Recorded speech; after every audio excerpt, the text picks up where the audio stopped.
Hey guys, Press Bill Comic Book University and Secret Empire issue number 7. Now, check this out. We're going to start off with a little bit of a pity party. Captain Marvel, Carol Danvers, she's all like, "You're my fault." Shut up. She's actually really awesome. And she's going to kick some serious butt here, but right now she has to get the pity party out. Every so often, it doesn't matter who the hero is.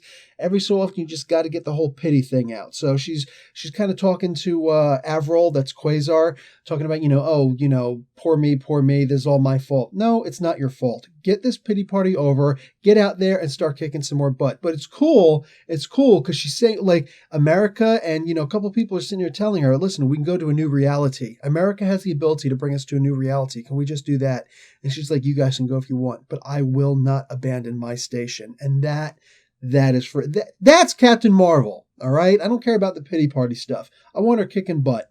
Okay. So something that I noticed in the opening credits, so to speak, it would be like the opening scroll if this were a Star Wars film.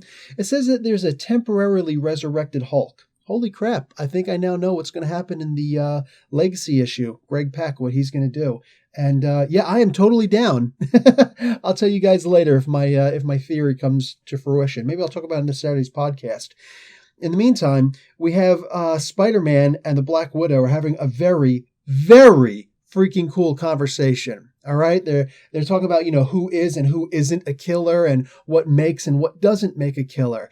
And stupid old trick, and of course only somebody as young as Miles would fall for it.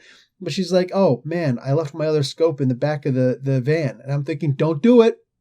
Don't do it. But he does. He goes in the back to get the scope. The scope is not there. And she closes it up. She's like, yeah, listen, this thing was meant to capture a Hulk. So you're not getting out. Don't waste your energy trying. It's not a time to release, though, but you're not the one who needs to be killing Captain America yet, because that's where they're at. They're at the Capitol building.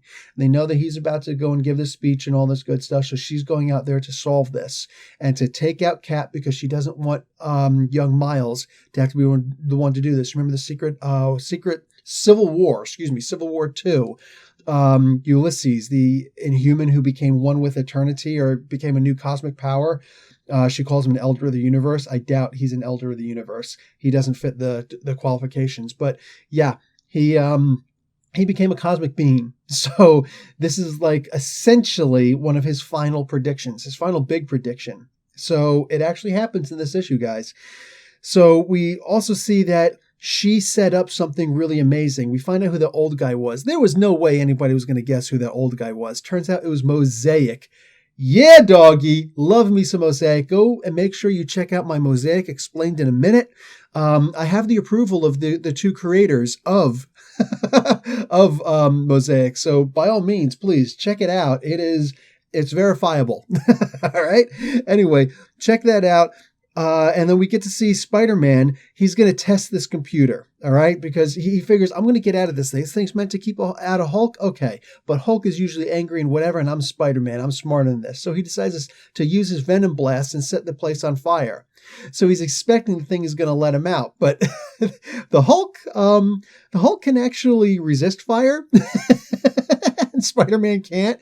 So the idea of it's meant to keep in a Hulk, it's not going to let you go just because you started a fire, dude. Hulk can stand a fire. So it asks for a password. Now, a very cool thing happens here.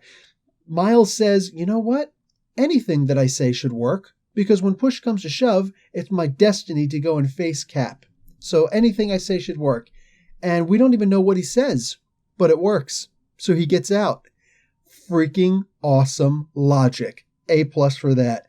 Okay, so these guys go and they get into a fight. Like they're, you see a really awesome fight between Black Widow and the Punisher. Sick fight. And we also see what Captain America promised him. Yeah, I'm feeling bad. I'm actually feeling bad for the Punisher, man. Like, it's Frank freaking Castle. Holy crap, I feel bad. Regardless, Natalia goes and tries and stops the fight between Miles and Steve Rogers. He's like, oh, you're ready to do this? Let's go. And he was ready to sacrifice him. Both of them are ready to sacrifice themselves, even though Miles thinks that this is supposed to be his destiny. And they go up there, and all of a sudden, Natalia, Black Widow, jumps in front of one of Captain America's blows, possibly a killing blow, who knows? But it is a killing blow for Natalia. She gets hit in the carotid artery. She is dead before she even hits the ground. Yeah, she actually gets killed in this. This is the issue where Black Widow gets killed. Holy crap, dude. Like, this comic is going on so far. So many crazy things are happening in this issue. And not just in this issue, but like in this event.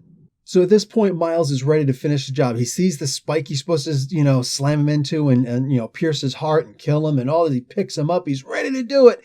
And then little Nadia Pym shows up. And when I say little, I mean she's like shrunk down to her wasp form. She comes up and she starts talking in Miles's ear and starts saying, dude, the Widow was doing this for you because she didn't want you to be a killer. And it's funny because the last thing that she actually says to Miles before she leaves back in the van, she says, when I look at you, I don't see a killer. And like, it was just such a sweet moment. You know what I'm saying? Like, she's so freaking awesome.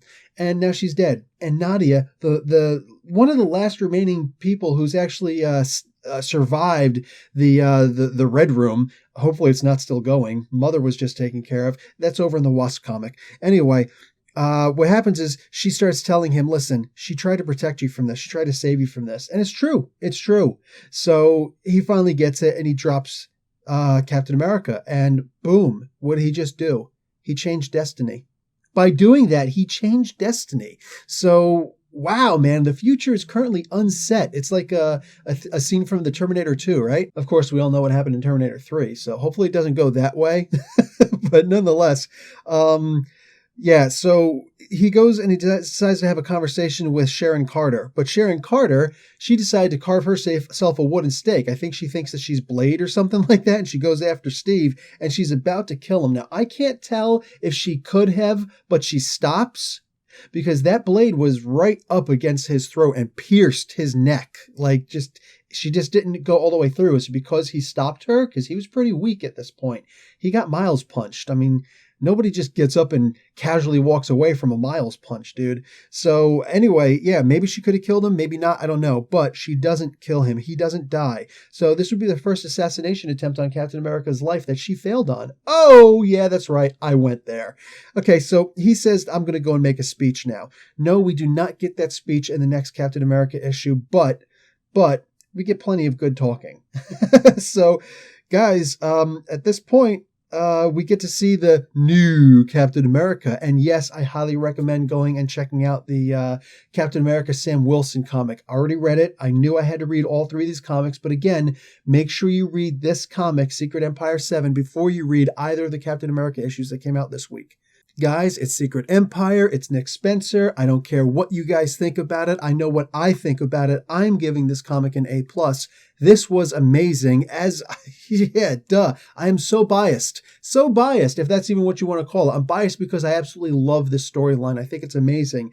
And you get to see a little bit, don't forget to read next issue of Captain America, Steve Rogers. You get to see just a little bit between this and that Steve Rogers is somewhere. He's somewhere, dude. Like, he was banished and he came back. He was destroyed, yet he came back. And this has something to do with that new Red Skull, the ultimate version of Red Skull, who coincidentally enough got knocked off of a cliff edge by the other Hair Rogers. And he sees a glimmering golden creature of hope. I don't know who that is. Is it supposed to be Dagger? I don't know. But it's something. It's definitely something, and it's sick, and it's awesome, and I'm loving it. Guys, Professor Bill, Comic Book University, class dismissed.